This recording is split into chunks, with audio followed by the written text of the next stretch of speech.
These are humans who are trying their best to do things the right way. They're here because there wasn't any opportunities in their country. They're here because they escaped some sort of like persecution in their country, all these different scenarios. And I think that sometimes the nationwide politics tries to paint this violent picture of who they are as individuals. But we know our parents, we know our cousins, we know the people that I went to high school with, and we know how hardworking they are and how much they want to contribute to the society and how they're not violent criminals.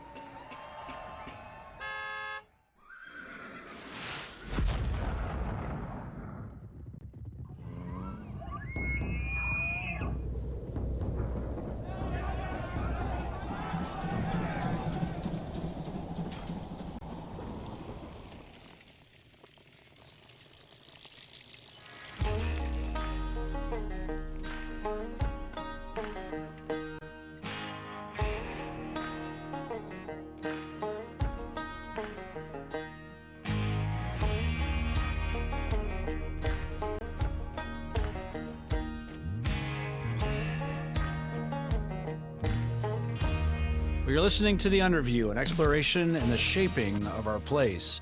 My name is Mike Rush, and today we're continuing our journey through the story of Northwest Arkansas. But this episode is a flash forward to present day, because across our conversations this season on labor and immigration, corporate influence, one thread keeps resurfacing. There are neighbors among us, Hispanic, Latino, and immigrant community members, whose lives are shaped daily by policies and systems and decisions that many of us never see and rarely understand. The result is often a community forced to live in the shadows of the one that they call home. In this episode, we're sitting down with Irvin Camacho, a community rights organizer, an immigrant advocate, and someone whose life has been shaped by the very systems that he now works to change. Irvin's parents worked in the poultry plants of Northwest Arkansas, and his path from witnessing their experiences to become a leader in the fight for immigration safety and dignity has given him a powerful personal lens into the struggle for justice here in Northwest Arkansas. But Irvin's work isn't only local, it's part of a broader national story, one in which immigration is too often reduced to a political talking point, stripped of its human cost. Behind that narrative lies a deeper, older pattern, a colonial practice of scapegoating those with the least power. For centuries, immigrants have borne the blame for society's challenges, even as their labor has remained essential to its functioning. This is something we've heard over and over and over again throughout this season.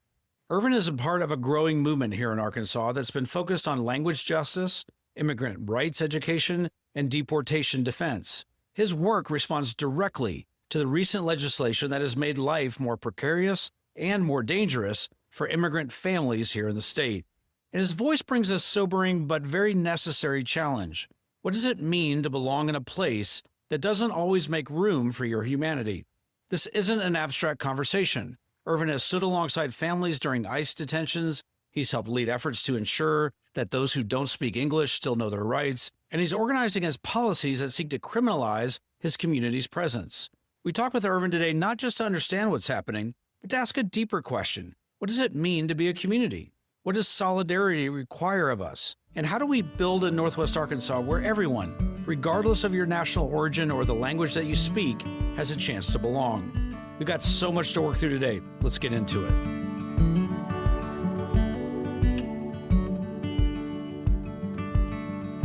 Well, I have the privilege today of sharing a table with Irvin Camacho, who's a community organizer here in Northwest Arkansas.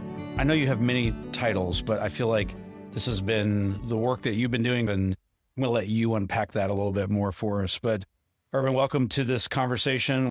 Thanks for being here today. Thank you so much for the invitation, Mike. It's hard whenever I have to describe what I do because I have passions, but then I also have hobbies too. But I think centrally, I always view myself as a community rights organizer. I've been doing immigrant rights organizing specifically here in Arkansas for the past 15 years.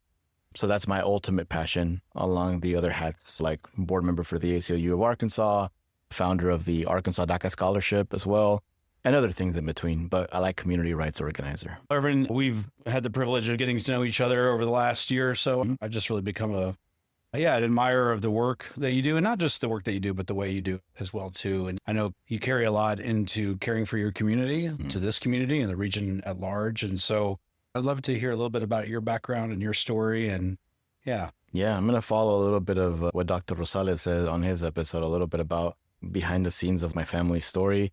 My parents moved here. First, my dad did. I think it was like might have been like the late 70s, I believe. He went to school here. He went to middle school in California. He didn't graduate because he worked in the fields over there. And a lot of the folks in our culture, they prioritize work. Specifically, the parents, they'll tell us like, hey, you got to work. School sometimes is not as important. I'm glad things have changed in the past 20 years where our parents are like, no, you got to go to school now. So that's good. But my dad came early because my grandpa came part of the Braceros program where the U.S. went to Mexico and brought people to work the fields. So my grandpa was able to bring my dad, and then my dad helped my mom cross the border over here, as some people would say, illegally, right? But because of Reagan's amnesty, my mom was able to become a U.S. resident literally a year after she got here. And they worked the fields in California up until the age where I was 10 years old. Like my parents worked in the onion fields, lettuce fields, everything you can think of in California in regards to fields. And we lived in housing authority apartments in California. We couldn't really afford a regular apartment or a house. But honestly, it was one of the happiest times of my life, Mike. Like even in poverty, we were all together as family. My parents always did what they had to do to feed us. So we never went like without food or anything like that. And we moved here to Arkansas and when I was 11 years old because we had a family here and they were telling us about the great promise of these poultry factories that could give you stable jobs and Northwest Arkansas would provide a more safer environment. We lived in areas that had high gang activity. And my dad would say, we don't want you to be raised here. We want you to be raised in a safe environment where you don't become part of any kind of gangs, which of course is a stereotype. I didn't think I was going to become part of a gang, but it was a fear that my dad had. So we moved over here. We packed everything that we could into my dad's little black Camaro, and we made the drive to Northwest Arkansas. I feel like there's a lot more there. There What do is, you yeah. remember about that early time in Arkansas growing up here? When we got here, it was snowy. So it was like the first time I ever experienced snow in my life. And it's such a funny memory for me because we got to my uncle's house and all of us slipped on the ice. Like one by one, my dad slipped, my mom slipped, my sister slipped, I slipped, my uncle slipped. So it was kind of like our first introduction to snow because we didn't even know how to walk on it. We thought we could just walk through it like nothing and we fell. My parents, I remember, I think it was either the day we got here, or it might have been the next day. We went to the Tyson Hiring Center in Lowell. And a lot of families that were moving here during that time, you just go submit an application and you just wait there until they call you up and tell you if they can hire you or not. So that's one of my first memories of I was introduced to Tyson right away when I got here. And my dad had an injury to his arm and his leg because back in California, he actually fell off a roof when he was working construction.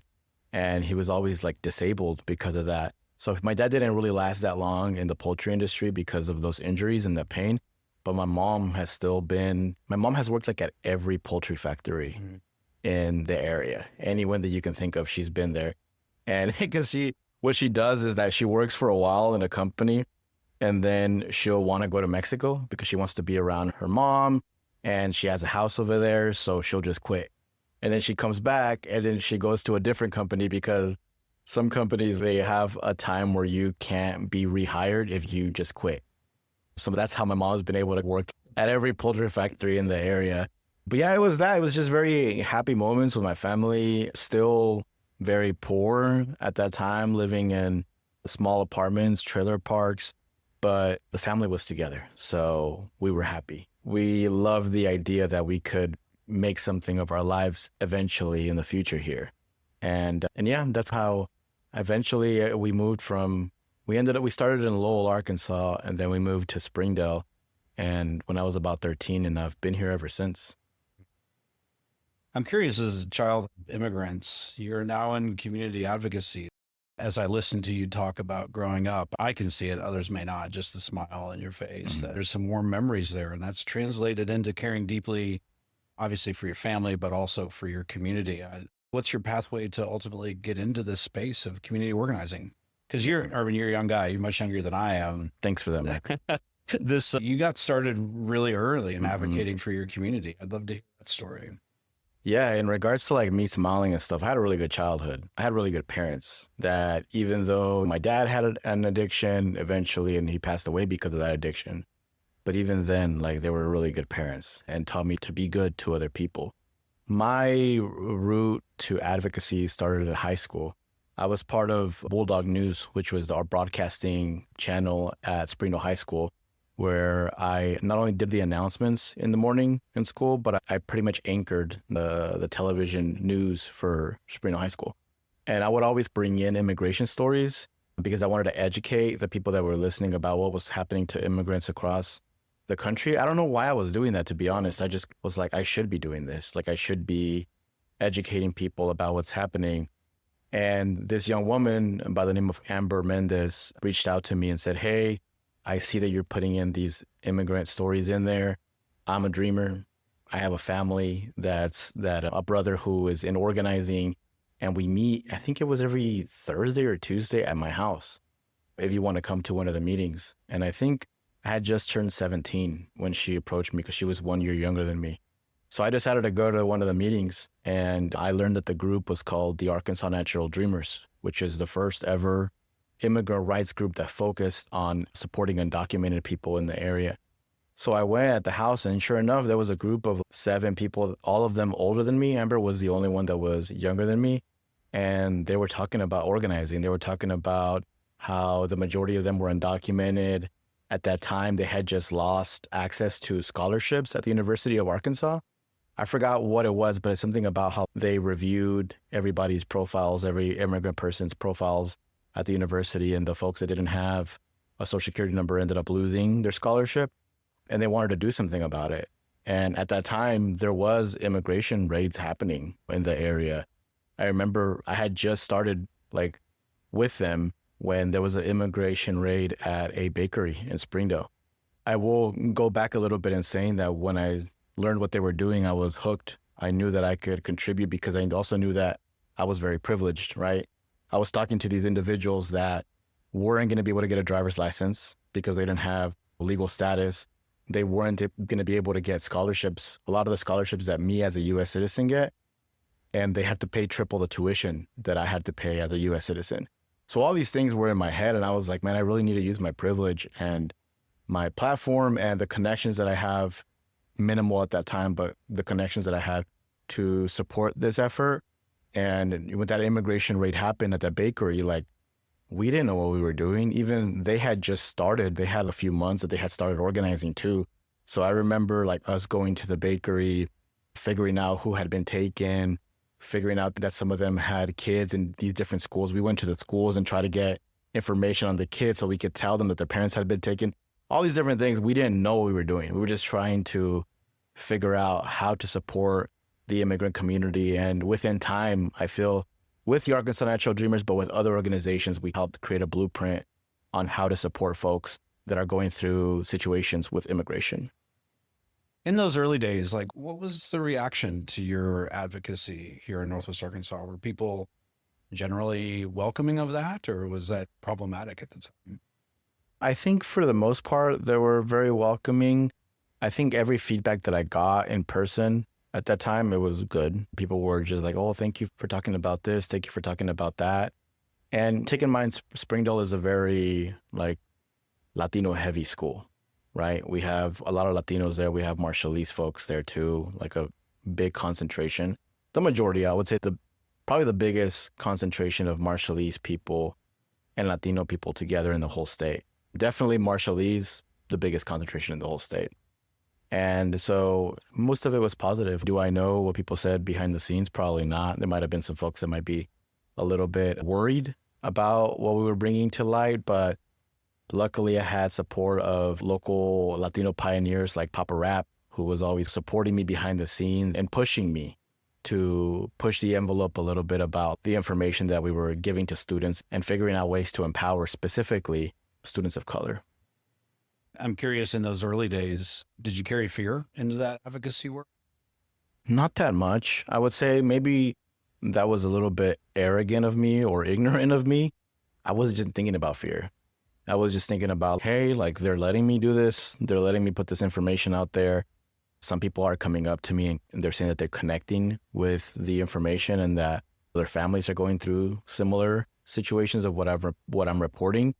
And for me, that was enough for my young mind to think that it was okay. And I never got any pushback from anybody. And I'm grateful for that. And I'm grateful the Springdale School District at that time. I'm not really too into it anymore. I'm not really there as much as I used to be. But when the time that I was there, like, it's a very inclusive district where they want you as a person of color to voice what you feel.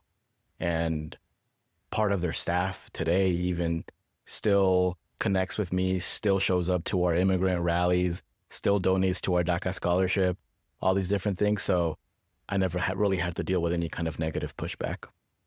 You mentioned this a little bit, but I'm curious, maybe go back to that first time where you realized that this work of advocacy could really make a difference. Where did that solidify for you? I think a lot of it was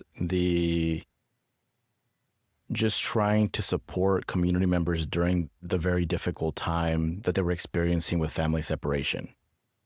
Just people being grateful for you providing resources or for you trying to connect, you trying to get their kids that have been left alone after an immigration raid to a safe space, connected with other family members.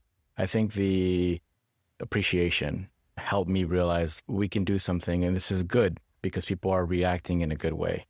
And initially it was mainly, that was the majority of the work that we were doing. It was like trying to support people during like when arrests were happening.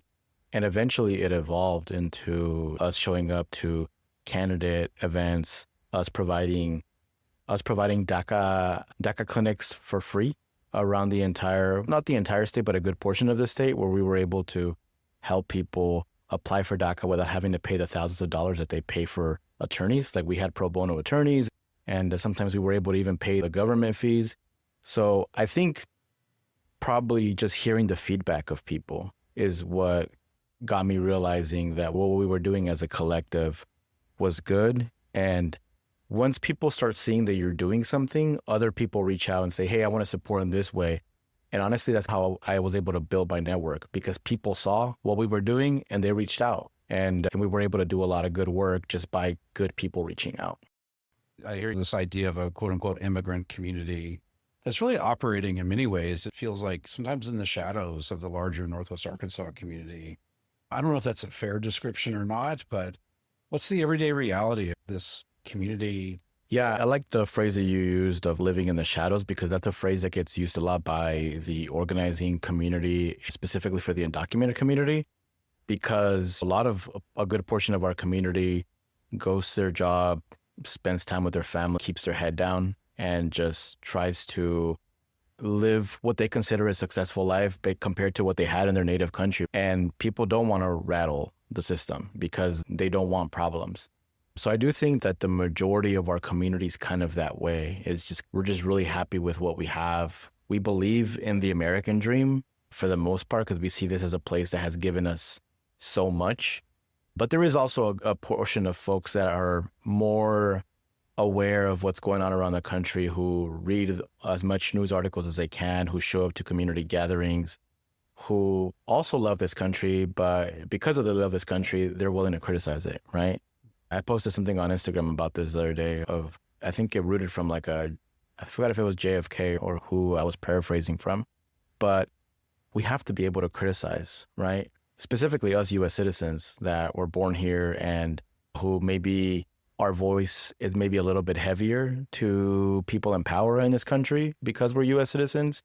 We have to be open to criticize this and make this place a better environment for us. I'm always the kind of person that I'm not the most super anti law enforcement person. I have friends that are, right?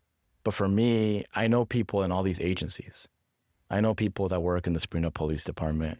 I know people that are politicians that are at the Arkansas legislature. I don't think just an agency is evil just in general. But I do feel that folks that are in those agencies, in those organizations, in those companies, they have to be open to criticism and they have to be open to feedback so they can be better, so they can treat people better, so that people won't be taken advantage of.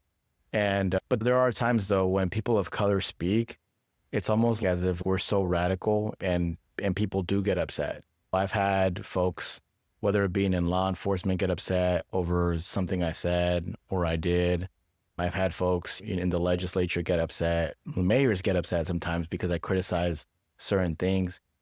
But like morally, we have to, in order for things to improve, in order for people to have, for everyone to have access to equal resources that I as a U.S. citizen have, we have to be outspoken. And I think with this work comes criticism, and it's inevitable. Paraphrasing like Eminem once said something about how like the more you speak, the more criticism you're going to get. It's not avoidable. So I do think that our community is really complicated, but I think the ultimate thing that brings us together is everybody just wants to live a happy life with their families, and they want to feel safe.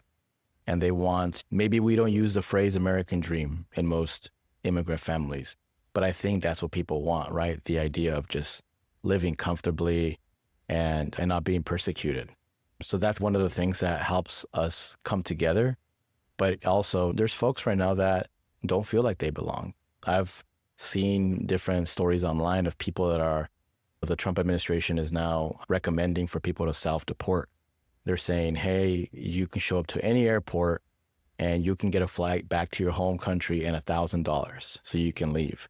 There's a lot of people that are thinking about that, and they're thinking like, should I do that? I'm just tired of having to live my life here in a country that I have given so much to, but I'm not appreciated.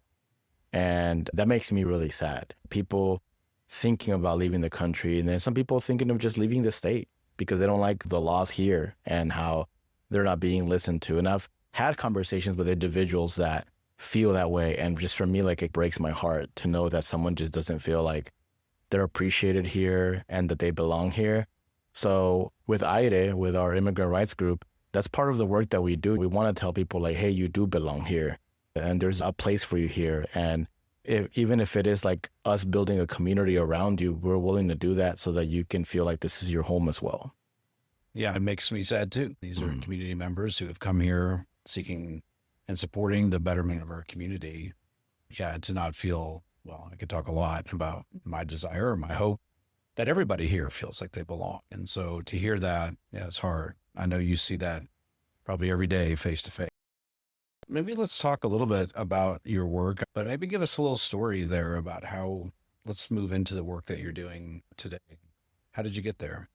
Yeah, so I started, like I said earlier, doing immigrant rights work. I think it was 2010.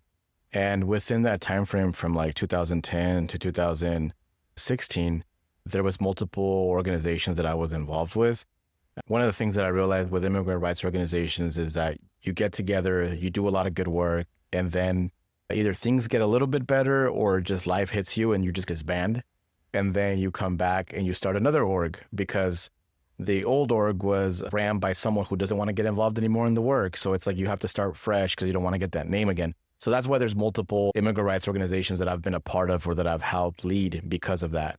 So I did that throughout 2015. In 2015, I also decided to run for state representative in Springdale. So I did that. I think I was the only progressive Latino running. How old were you at the time? 24. 24 years old. Yeah. Unfortunately, lost that election, even though we did increase the voter turnout by 23% for a progressive candidate. But it was just not the time. Like people just weren't, like specifically people of color really weren't involved in politics much back then. We tried increasing the voter turnout. We did that. We got a good amount of marshallese. People voted for the first time as well. But at that time, it was not enough. It was an uphill battle. And we knew that there was a chance that we would just be part of building. And luckily, the next election cycle, our good friend, State Representative Megan Godfrey, was able to run, and she won, and she helped pass two good and pro-immigrant bills. So we're very grateful for that.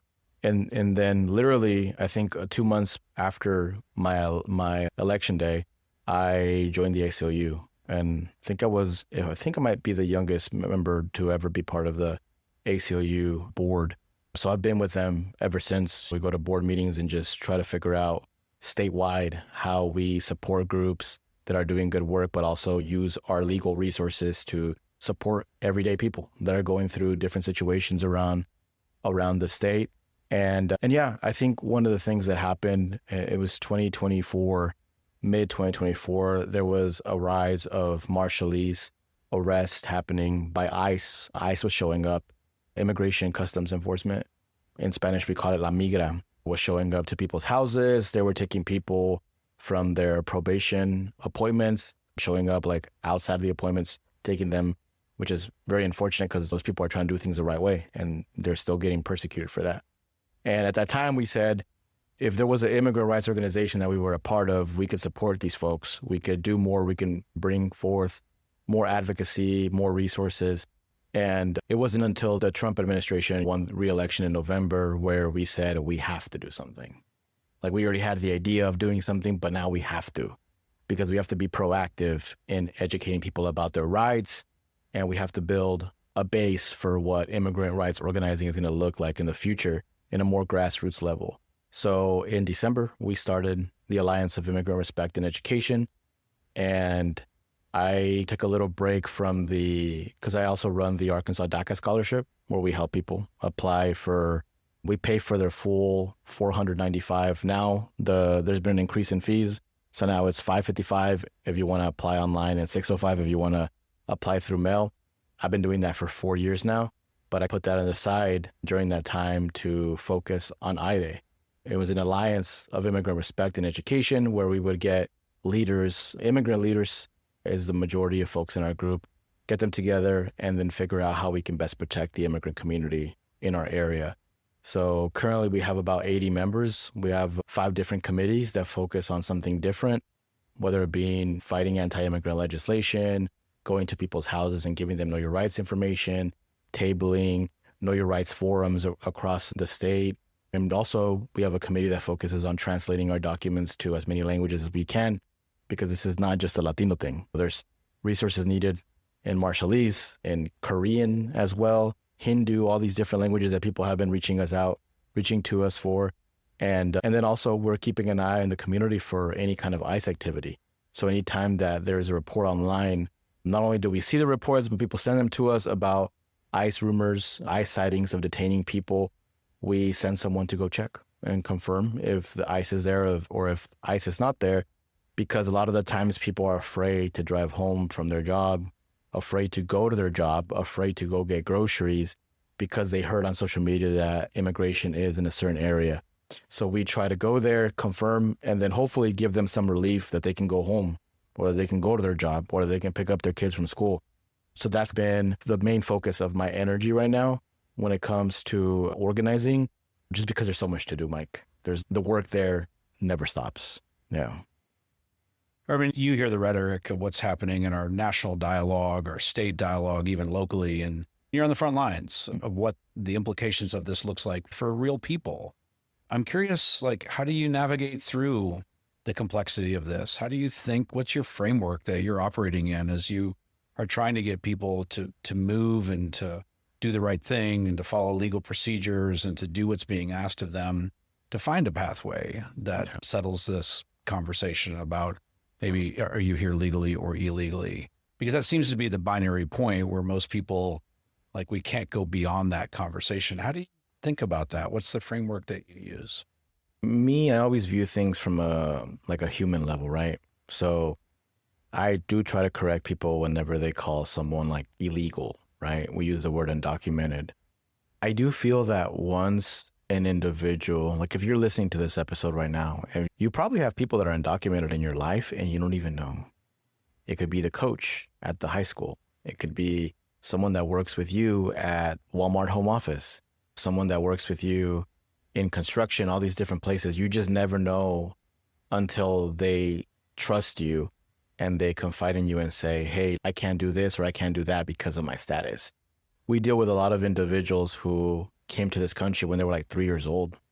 Literally, if they were to be deported today, they wouldn't know their town in Mexico and El Salvador and all these different places.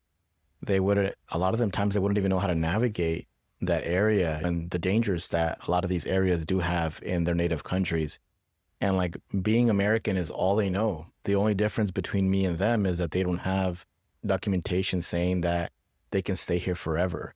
So it's very complex in that way because the work that we do, not only do we help out undocumented people, but we also provide resources to people that are residents, that are US citizens who are also scared and not only concerned for themselves, but for their family members. So I always just tell people to make connections with immigrants and understand that, like for us, for example, the majority of the people that we serve, these are just folks that are trying to live their life.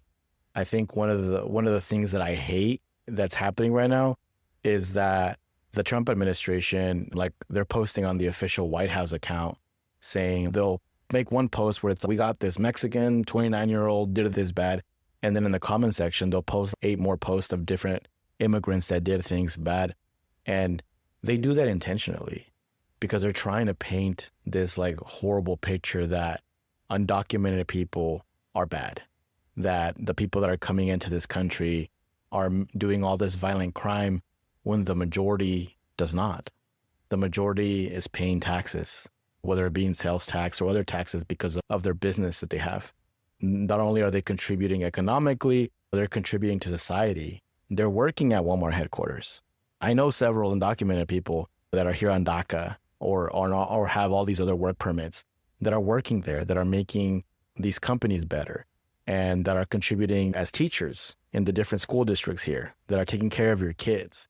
These are humans who are trying their best to do things the right way. They're here because there wasn't any opportunities in their country. They're here because maybe they escaped some sort of like persecution in their country, all these different scenarios. And I think that sometimes the nationwide politics, like for everything that's happening now, tries to paint this violent picture of who they are as individuals. But we know our parents, we know our cousins, we know the people that I went to high school with, and we know how hardworking they are and how much they want to contribute to the society and how they're not violent criminals. And I think that's one of the things that upsets me is that people do fall into that rhetoric whenever they stay watching Fox News or they end up in this algorithm on X, on Twitter, that really makes them believe that individuals are this way. And that's what pulls us apart as a society, right? Because a lot of people that I know that don't look at the news that much or are not in some sort of algorithm on social media and that have connections with undocumented people, they're not intimidated by them. They're not scared by them. They're willing to share food with them, sit down with them. And once they realize like that their friend who they've known for 20 years or 15 years is undocumented, that's whenever I get messages from white folks who are conservatives and they're like, hey, like I didn't know that my employee was undocumented. I didn't know that the person that cleans my house, I get this all the time. I didn't know the person that cleans my house was undocumented. What can we do for her? So it's that connection that they make with that immigrant person. And I think everyone should try to make connections with immigrants in our area so you can learn more about them. That's when the empathy starts coming out and they're like, damn, like this was a good person. And not all undocumented people are the way that sometimes political figures are trying to paint them. And yeah, it makes me sad when people feel that way. And undocumented people are not just, we shouldn't just look at what their economic contributions are. We should look at them as humans first and know that they deserve to also be here on this land. We created borders ourselves as a society, but that doesn't necessarily mean that we shouldn't give someone a chance to thrive here, and specifically someone who's contributing so much to our country. You know, as I listen to you, it's hard because this term immigrant, right, is, I think we define it in a really narrow way. In my family, I'm a 4th generation immigrant to the United States, right? You and I are not different. Just maybe my family came a little bit earlier, but from an immigration perspective, like we're all, I don't know, we're all in that space of being immigrants to this place. And I'm curious how you view that disconnect of how I can sit here and ask you questions about being an immigrant, and yet in some way I almost do that from the position of that doesn't apply to me, which is not true. And so I want to recenter that in many ways for people listening, for myself. Like, where does that disconnect? I don't know. Do you feel that disconnect? Do you see that disconnect? How does that Yeah. work itself out in the world? Yeah, and I think you know this. Me and you walk into a room or we're in different rooms, we will be treated differently in a lot of those rooms. Because even though you come from immigrants and I come from from immigrants, people will see us and they'll see that you're white passing and that I'm dark skinned. So I don't want to say that's always an excuse of how people treat us, but there is a lot of like scenarios where that does matter. And for us, people of color that are visibly people of color, like throughout our lives, we've experienced things that sometimes make us believe like, yes, other people that are not people of color have more of an advantage than us. But whenever I've met some individuals who are also white passing, but they're able to share stories of they were persecuted in their countries and they came over here as well. A lot of this work that we're doing, it's not meant to be just for people that are not white passing, because we know that immigrants come in all colors, right? There's some individuals that have reached out for resources that you would think if you look at them that they're U.S. citizens, but they're not. They're also undocumented and they're here. So it's really our responsibility as an organization to give everyone grace. And sometimes, because we do have some individuals sometimes that, because of their past experiences as people of color, visibly people of color, they're angry. They're angry of how they're treated. They're angry of people trying to come into our communities and be like white saviors. They're angry of, I know a lot of nonprofit leaders in our area, and specifically people of color, they get upset because they feel that they get less access to grant money and stuff like that. So there's all those different factors there's anger from some people. But I think when it comes to our role in this community as AIRE, we understand that every descendant of an immigrant has a story. And as long as they want to contribute to the good of this work, then we want to work with everyone. And we want to take the time to listen to your story. I want to learn more about your ancestors. What was their experience like? How did they, even though it's been 3 generations back, like how did that look like when they came over here? What kind of hardships did they have? Because I feel like there's value in every story, right? Every experience is different. And everyone goes through struggle some way or another. Nowadays, though, it's a little tough just because of the way we're viewed, so the way society views us. I know for me, anytime that I say something opposing racism or xenophobia in general, like people label me as a Democrat, they'll be like, oh, like he must be a Democrat or he must be that, simply because they look at me and they see a brown guy and they're like, oh, he's for sure anti-Trump. He's for sure a Democrat. But if you would say something like that was against racism, they'd probably be like, oh, that's a really nice white guy that cares about people of color and cares to be outspoken about racism. So it is complicated when it comes to how society views us. But like I said, our role is to listen to everyone and know that everyone that's a descendant of an immigrant or a child of an immigrant has something to say and we should listen to as well. Thank you for sharing that. I agree with you 100%. And I hate that. It's the reality of sometimes, our own ability to understand people and human beings and human dignity.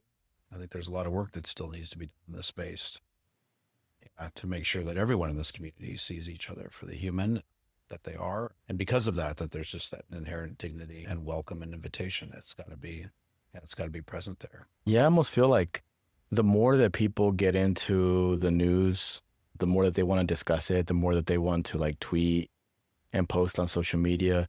I feel like that's what ends up causing a lot of the division that we have, because if you go into a restaurant, whatever restaurant you go, you see the people working there, you see the people that own the restaurant. Like most of the time, someone won't just randomly be angry at a restaurant, right? It'll be like, oh, we're really appreciative for the food. We're really appreciative for the service, all these different things. And it's more when we start really thinking about, oh, there's undocumented people here. That's when you're like, I wonder if that person's undocumented, all this different rhetoric that starts being created. But at all the jobs that I've had where I've worked with very diverse people, like no one really asks someone like, hey, do you have documentation to be here? It's just a person. Yeah. It's just an individual that you learn to either really appreciate, build a relationship with, And then eventually, if they ever tell you what their status is, by that point, you're already empathetic because you care about this person. I would ask people to take the time to get to know their coworkers, the people, their neighbors, show up to community gatherings just so you can meet people outside of your bubble. Because if you get lost in that bubble and you just spend your time on social media and you don't meet other people, you're more likely to have opinions that don't really appreciate the beautifulness in diversity. And diversity includes undocumented people that want to make this country better too. Yeah, I agree. And I think this is what makes looking at kind of the amplification of the ICE activity hard, because it's based on how people look, is my assumption. As you navigate through this, what are you seeing? I know you guys have been on the front lines of identifying where that's happening, and not for the purposes of creating problems, but like, who is being taken? Where are they going? Mm-hmm. How do you want our community to look at this? How do we respond as a community the right way? Obviously, we want to follow laws and we want to be respectful of law enforcement. Yet at the same time, it feels like, this is my opinion, so correct me if I'm wrong, but it feels like the gate has swung open really far into a place that frankly is scary, not just for immigrant communities, but feels scary for a lot of people. Yeah, I think one of the things that we try to do in IDA is just hold people accountable. Like, none of the work that we're doing right now is against the law. A lot of the times when ICE immigration does a arrest or detain someone, sometimes they have their face covered and they will not confirm with the individual who they are. So that's scary, right? Because sometimes families are like, is this actually ICE or did my family member just get abducted? So for us, it's like we have to evaluate the situation, reach out to who we need to reach out to confirm if that was ICE or not. And then probably try to give some answers to the families as well, because a lot of the times ICE will pick up someone and then they don't end up in the Washington County Detention Center right away or in the Bank County Detention Center. So the family member's like, where's my family member at? Like, that's concerning, especially because they come from countries where abductions happen all the time. And they do it over there in their countries, like without face coverings. And here, like, they're covered in their face. So a lot of our work when it comes to that, when it comes to interacting with ICE, is just holding people accountable. We've met with the mayor of Fayetteville, Mayor Ron, to talk about what their relationship is with ICE, just because we hadn't seen much activity at all in Fayetteville. So that kind of surprised us that there was two incidents in the same day, and the family members were concerned. And one of the individuals from ICE had his face covered as well. So I feel like every time I say this, I cringe a little bit because it's not me trying to cause fear, but it's the reality. Like, our community's scared. There's folks which when it comes to organizing, the fact that there's so many people now hyper aware of ICE in the community, that means that like they're videoing everything they see, they're taking pictures, if they see something suspicious, they're reporting it to us or they're posting it on social media. So that part is good. But the part that's still really hard to deal with is that people are scared to even go to their job or go get their groceries and stuff. And reason being is because you don't necessarily have to do something horrible or bad to be detained nowadays. There's individuals who went to their immigration appointment, they've been walking a straight line, doing everything the right way, and then they get arrested when they come outside of their appointment. So the community sees that and they're like, wow, so even if I do things the right way, even if I'm going to my immigration check-ins, there's still an opportunity that someone can call that ICE hotline and ICE will show up for me. That's what happened in Fort Smith a few days ago. There was a woman who worked for a meat market in Fort Smith, and two ICE officials showed up in plain clothes. They didn't have their face covered or anything like that, but they pretended like they were shopping in the store. And then eventually they saw the employee and they took the employee. They did at the end present badges to the store owner to show that they were ICE, but that's scary. Like, at that time, I'm pretty sure the person who was taken, maybe she didn't even see the badges. So just these two white men came in and took her. And based on what we're hearing, that came from an ICE tip line. Someone called the ICE tip line, and I think it was a relative of that woman. And they ended up telling them, hey, this is where she works. She's undocumented. She has a current immigration process that she's going through. She's doing things the right way. And even when you're doing things the right way, you're still at risk. When people are now being deported to other countries that they're not from, they're now allowing people to be sent to El Salvador, South Sudan, all these different places. And now Alligator Alcatraz just opened up too, where a lot of people in the Trump administration are boasting about how if you try to run, that you're going to become alligator food. Like, how have we gotten to this point where we've lost a sense of humanity, to be honest? We've seen this before in past times, 1930s, 1940s, where people lost that sense of humanity.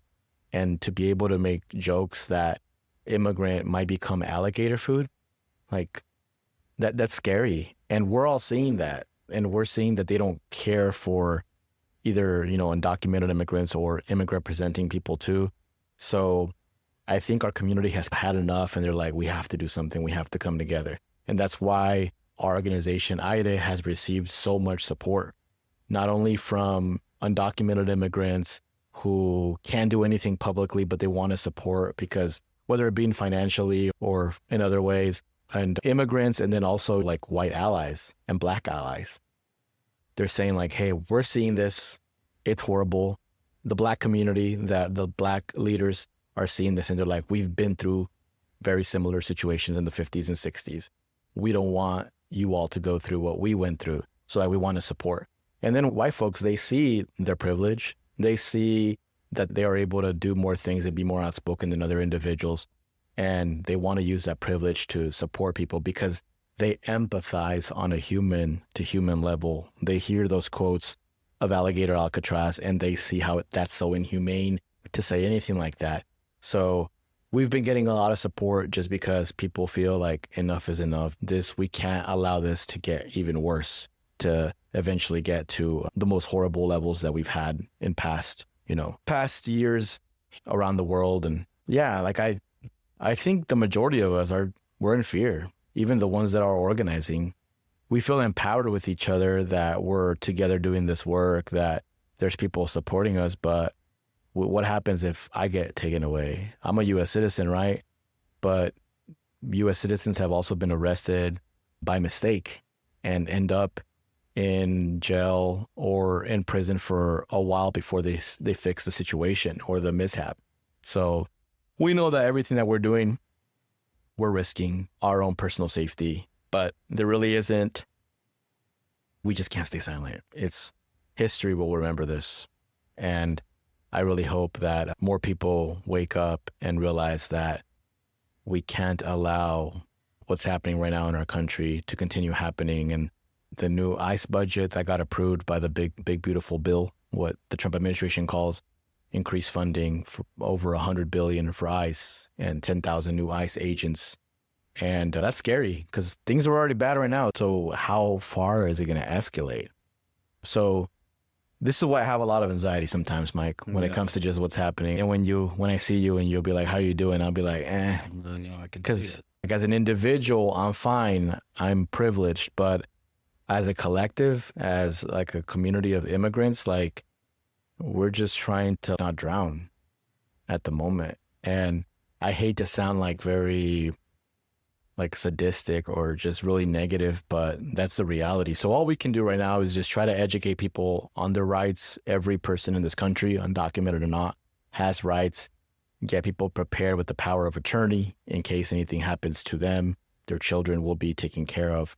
All these different things. We're having difficult conversations with our parents who don't like to think about what would happen if they get deported. They don't like to think about that. So having those difficult conversations with them as well. And I feel like whatever we end up doing, the coalition building that we end up doing and the people that end up showing up, history will remember that we were outspoken and we tried to do something about it before it got worse. So that's what gives us peace of mind. But yeah, as organizers, we're just trying our best to support. I am curious, as the recent events have unfolded, how has the broader Northwest Arkansas community reacted to the work that you're doing? Is there a growing sense of solidarity or allyship, or do you feel like it's been met with public resistance or even private resistance? It's complicated just because we do have a lot of support. Like we have folks right now who are doing fundraisers for us across the area, tattoo shops, roller derby organizations, different businesses that are wanting to raise money for us because they know the importance of the work that we're doing, but also it takes money to organize. Like corporations use their own money to get people to do what they want to do. So we on a grassroots level have to do that in our own way to be able to pay for materials, pay for gas money, all these different things that we encounter in organizing. And yeah, whenever we see something that we were interviewed for in the local news, I try my best not to look at the comments because a lot of the times that's where most of the hate is. Most of the hate that we will receive would be on social media, whether it being a news article or whether it being a post that we make about something that's happening to immigrants in the community. There was a post I made, I think it was 3 days ago. It was about the situation with the ICE activity in Fort Smith. And the store owner had provided to someone images of the 2 ICE officers that came in. And we posted that on social media, and I posted it on X, on Twitter. And I think it got like 500,000 views. And a lot of the comments are just really mean. And it's not even towards me. It's more about, oh, I bet you this person that was arrested did all these bad things. I bet you they did, like they were assuming the worst of this undocumented person, not knowing that this undocumented person has a pretty clean record when she was just detained because someone called ICE on her, or just not believing the story and saying, hey, if there's no news articles on it, then this is probably not true. But not everything is going to be covered by the news. And for people to assume that the only validity of this story would come from a news article, like that's not fair to the individual and to the situation. But like, you can avoid the news articles, right? You can avoid the comments. You can try your best to avoid social media as well. But most of the thing that we see facing us in person or people reach out, it's good. It's good, positive energy of people that want to support. And they realize this is the right thing to do. Yeah. And it comes down to that. What does it look like to be an ally, to support the work that you're doing, to support our community, frankly, not just the work that you're doing, but because you're here to support the community? What does that look like for the broader community to raise their hand or to stand up and say, I don't agree with what's happening? How can they be a part of making a difference there? I think being outspoken is one of the most important ways to start. Anytime I see someone that's an ally that's being outspoken about something in favor of immigrants or against racism, it allows me to trust them a little bit more and be like, oh, this is a person that empathizes. I can trust them, or I can get them involved with this effort. So I think being outspoken, helping with donations, like I said, your money goes a long way in regards to organizing of materials that we need, all these different things. So we do have a lot of good allies that either will donate or they'll host a fundraiser for us to support. And then also getting to know what the rights are for individuals, for immigrants, for undocumented immigrants. I think it goes a long way because you're able to realize how can you defend your immigrant neighbors in case a situation ever arises. So that's one of my call to actions to people, specifically allies nowadays, is go to one of our Know Your Rights trainings so that you can know what the rights of an undocumented person is and how to better protect them. And then just showing up for our events that we have, like being present is important. Being ready to protect your immigrant neighbors is important. And also using your connections, your network for different things that can support immigrant rights organizations like IDE or other immigrant rights organizations, I think is important. One of the things that I try to do just generally, even outside of IDE, is use whatever network I've built to help other causes, right?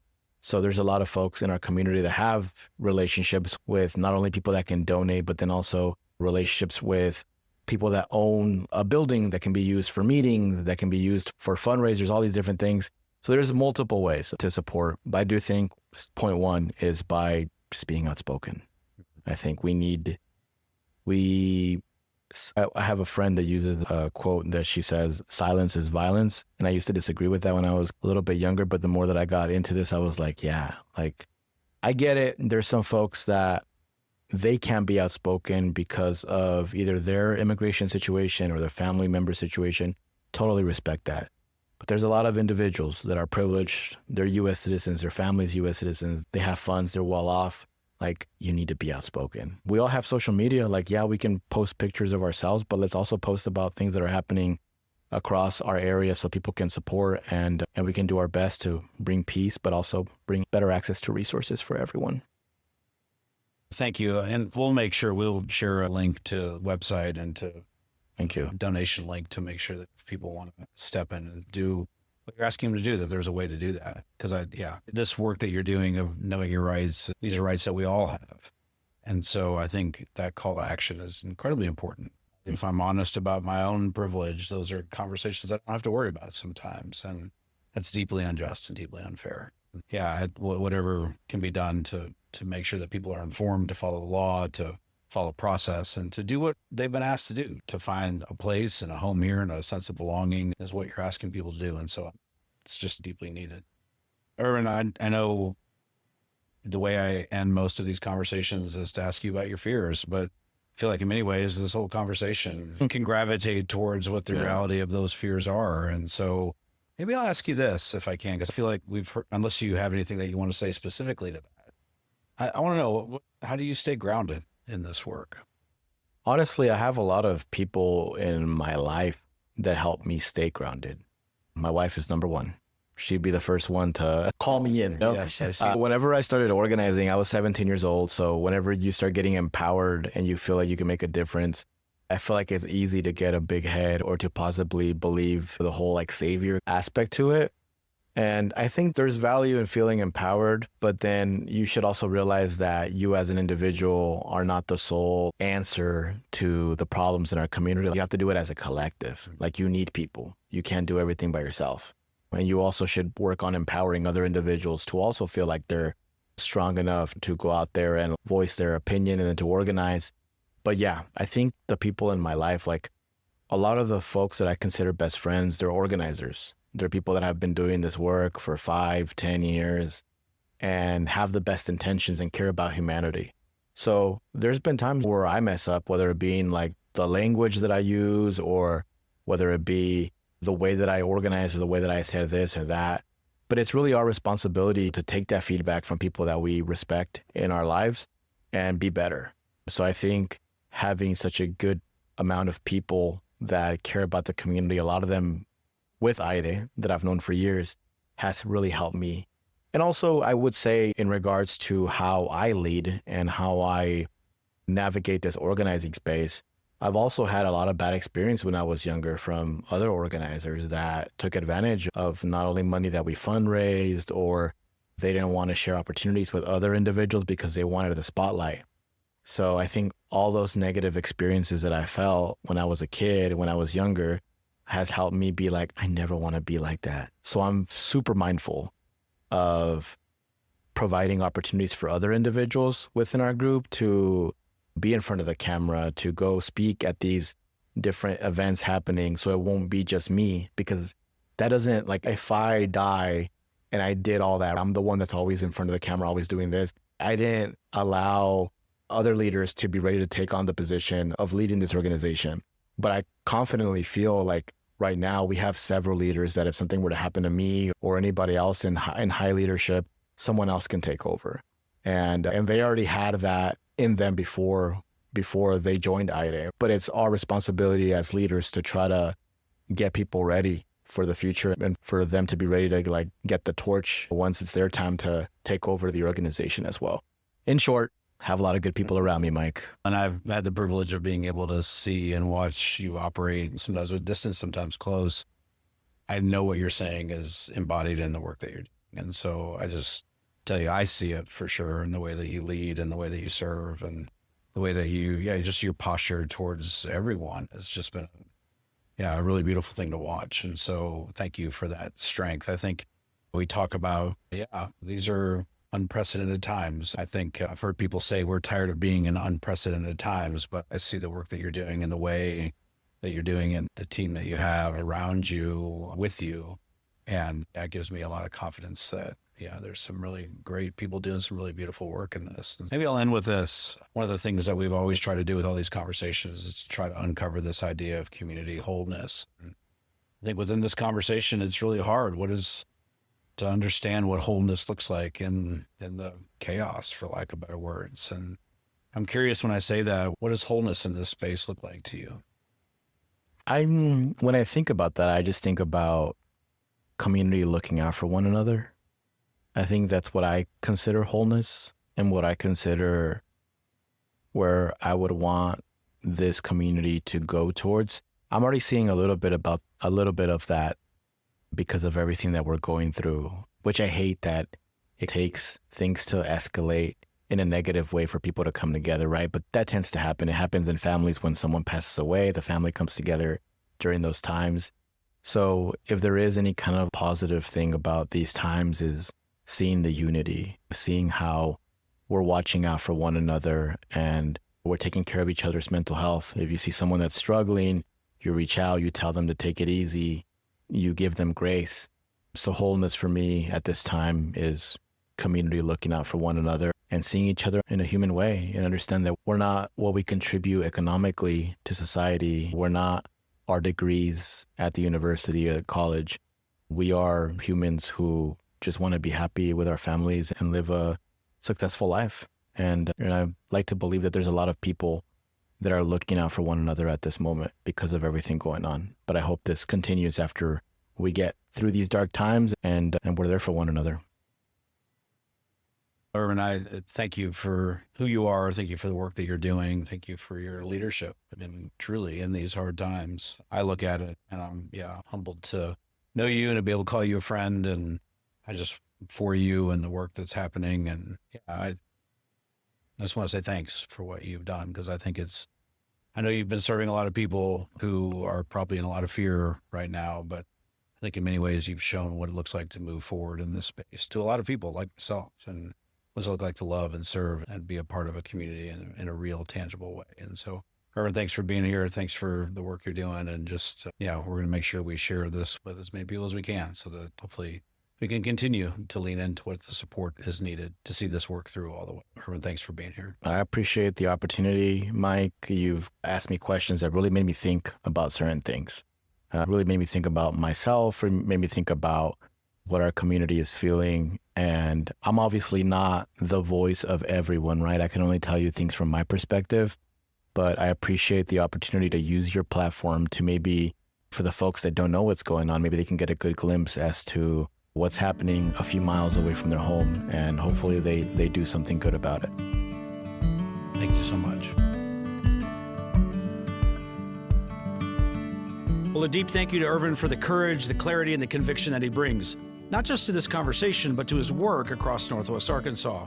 Irvin's advocacy isn't abstract. It's rooted in lived experience. His parents worked in the poultry plants. He stood as ICE agents have arrived. He's walked in legislative halls to speak against bills that target his neighbors. And he's organized families, taught workshops, and created networks of care so that people who feel invisible can know that they're not alone. What Irvin models here is the work of belonging.